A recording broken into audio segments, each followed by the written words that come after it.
In this segment, we're going to look at some ideas surrounding invisible and visible user interfaces.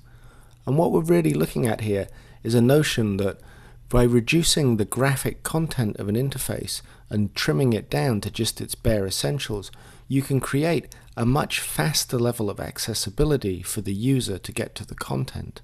And this is a strategy that we see in contemporary interface design, and it's fairly ubiquitous at the moment, and for good reason as well. So some of the advantages of having a slimmed down, scaled down interface are, first of all, that it's very simple and direct. So it's very easy for the user to understand. There's nothing that gets in the way. And while there's nothing that gets in the way visually, there's also nothing that gets in the way in terms of meaning. A high level of clarity creates a low level of user mistakes. A simple interface can also serve many purposes. It can be adoptable by a wide number of people for a wide number of uses. And simplicity and homogeneity can create a familiar and predictable interface across a number of different bodies of content or different kinds of experiences. Above all, simplicity builds logic, which means that pretty much anybody can figure out how to use this interface very, very quickly. So what's against these ideas? What could possibly be bad about them? Well, the bottom line is that they can be a little bit homogeneous. They can be a little bit too familiar and too predictable, perhaps too unambiguous and too logical. So the end result can often be that the experience, even when the content is interesting, the experience is boring. I'm not sure if I want all my digital content to look the same way. I'm not sure that buying cool new shoes and getting a root canal should have the same interface. So let's look at the other side of the equation. What happens when we think about a user interface that is more graphic, that is more entertaining, engaging, a much more rewarding experience, a much more idiosyncratic?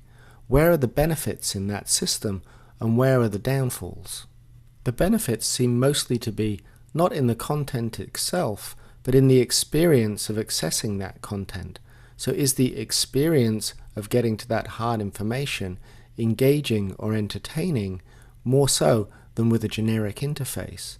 Do I end up with a much more rewarding experience ordering my pair of shoes through an experiential website versus a more generic functional website?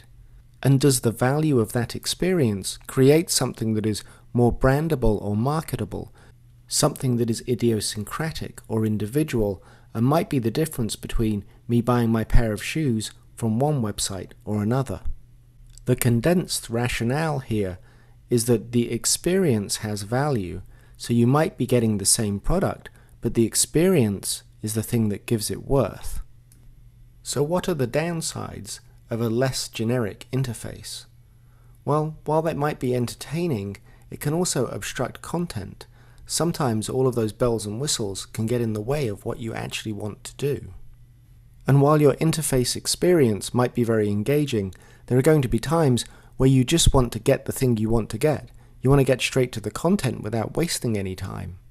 And that lack of speed and functionality can turn an engaging experience into a frustrating one. And while this interface might offer opportunities for more graphic design and to be more easily brandable, it could also create an aesthetic that can date much more rapidly. So instead of ending up with a cool interface that is unlike anybody else's, you end up with something that's dysfunctional and rather unnecessary.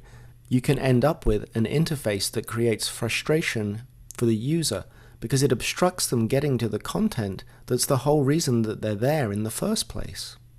So there are pros and cons to both the hyper-functional interface and the hyper-stylistic interface.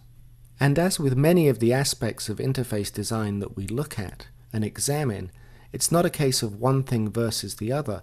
It's more a case of how do you use these aspects together? So how do you have both speed and style? There are no absolutes here. It's about evaluating your content and seeing what kind of approach is appropriate. There might be times where you want a very functional website with very little aesthetic distraction going on. I don't care so much what my database or search engine looks like. I care about how it works. But there are other instances where this is reversed. If I'm buying clothes or furniture, I might be much more interested in the style and the aesthetics of the site or an app and the experience of it than I am in the functionality. Let's look at a couple of examples that mix function and aesthetics in different ways. This is a project by one of my students that's a birdwatching app called Aviary.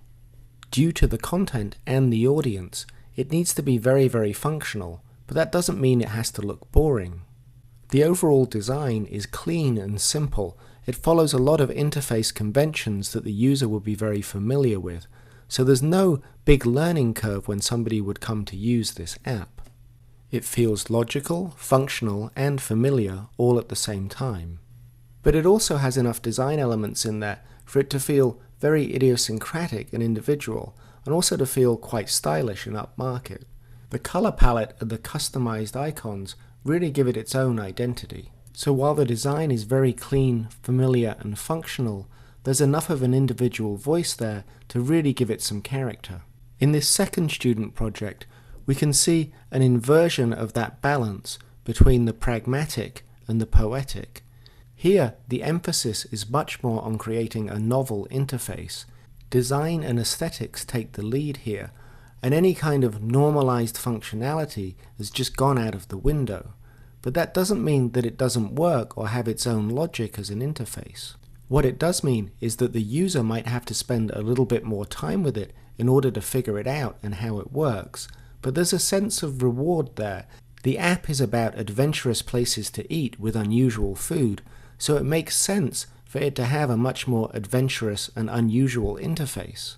This interface works because it has a great relationship with its content. There's a refrain made popular by Golden Krishna that the best interface is no interface at all. And I don't think that's always true. The best interface is the one that has the best relationship to its content, the one that's the most sympathetic.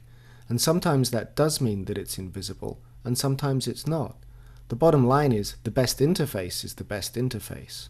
And there is not one solution to that, because an interface has to deal with so many different kinds of content. So the best interface is one that is visible and invisible at the same time, but in the right proportions, and those proportions are going to change depending on what kind of content they're being an interface for.